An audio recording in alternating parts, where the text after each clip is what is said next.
Mga giliw. Set up na natin. Tama. Hindi yan umiikot kasi narito tayo sa silong. Hindi yan siya umiikot. Ay. Ayan.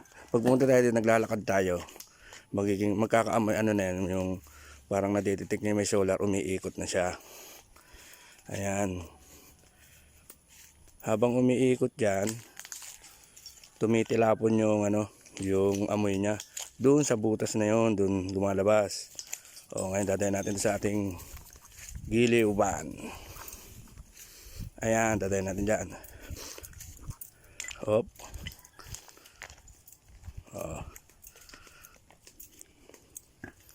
Tapos yan, hindi nakakano ng araw yan. Titigil yan. Maandar-andar pa nga eh. Dito natin ilalagay yan. O yan, tama, hindi na siya umaandar kasi